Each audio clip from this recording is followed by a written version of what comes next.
পূজা করবে না, কিন্তু তারা না, তারা ব্যক্তির পূজা করবে। তো তারা ব্যক্তির পূজা করতে যাই আসলে ব্যক্তির পূজার মধ্যে এটার মধ্যে কিছু ঝামেলা আছে। যে উনি বিশ্ব আমির, কিসের বিশ্ব আমির? ধরলাম আপনারা উনাকে বিশ্ব আমির মানেন, বাংলাদেশের আমির কে আপনাদের? আপনারা আমির মানেন বলে আমির, তা আপনাকে বাংলাদেশে তো আমির নেই, বিশ্ব আমির আবার বিশ্ব আমির বিশ্ব নিয়ে থাকো বাংলাদেশে। ওনার মতো লোক আমরা পছন্দ করি না ওনাকে, কারণ উনি কিছু বিতর্কিত কথাবার্তা বলেছেন যেগুলো কোরআন হাদিস বিরোধী। হ্যাঁ, এটা দারুণ দেবন যে দেশে উনি বসবাস করেন, সেই দেশের উনি বাসিন্দা, সে দেশের এই বিশ্বের বিখ্যাত আপনার বিদ্যাপীঠ দারুণ দেবন, সেখান থেকেও তার বিরুদ্ধে ফতোয়া দিয়েছেন এবং মন্তব্য করেছেন। তার এই বক্তব্যগুলো প্রত্যাহার করার জন্য বারবার বলেছেন, কিন্তু তিনি প্রত্যাহার করছেন না। তার বক্তব্যগুলো অত্যন্ত আপত্তিজনক, হ্যাঁ, সেগুলো অনেক লম্বা, বলতে হলে সময় লাগবে।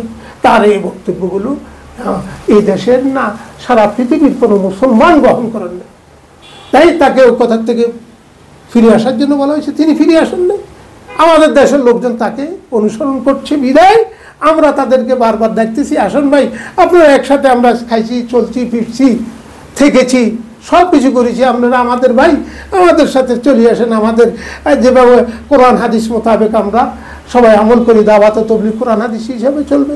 এটার মধ্যে আপনার ইসরায়েল এবং ভারতের মদত রয়েছে।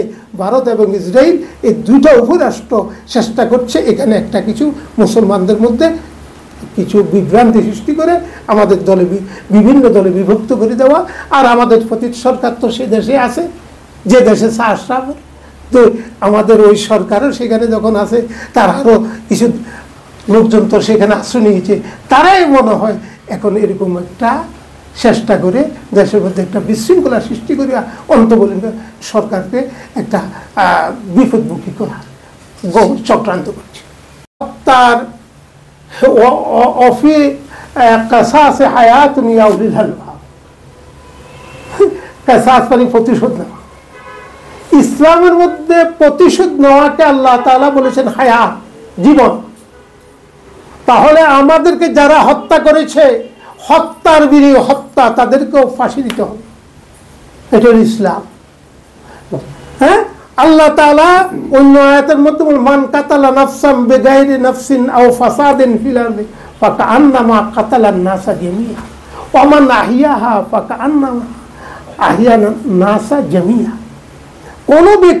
কোনো ব্যক্তি যদি অন্যায়ভাবে হত্যা করে অথবা জমিনের মধ্যে, দুনিয়ার মধ্যে ফিতনা ফাসাদ সৃষ্টি করার জন্য কোনো যদি হত্যাকাণ্ড করে, তো সে যেন এক ব্যক্তিকে হত্যা করা মানে সারা পৃথিবীর সকল মানুষকে হত্যা করার নামান্তর। আর কারোর যদি জীবন রক্ষা করলো হত্যার থেকে, তাহলে সে যেন সারা পৃথিবীর সকল মানুষের জীবন রক্ষা করলো, জীবন দান করলো।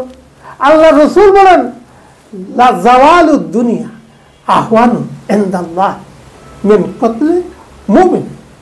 একজন মুমিন ব্যক্তির জীবন, একজন মুমিন ব্যক্তির জীবন লাওয়াজালুদ দুনিয়া ওমা ফিহা, দুনিয়া ধ্বংস করে দেওয়া এবং দুনিয়ার মধ্যে যা কিছু আছে সব ধ্বংস হয়ে যাওয়া আল্লাহর কাছে অতি সহজ। কার থেকে?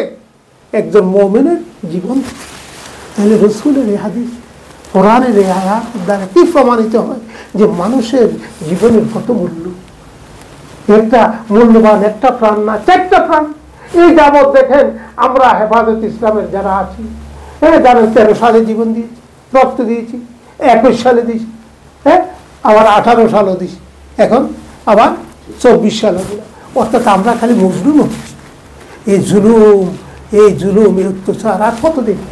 এই শাহ সাহেব, তিনি থাকেন ইন্ডিয়ার লোক, উনি আমাদের দেশে আসতে হবে, এটা কি? উনি না আসলে চলবে না।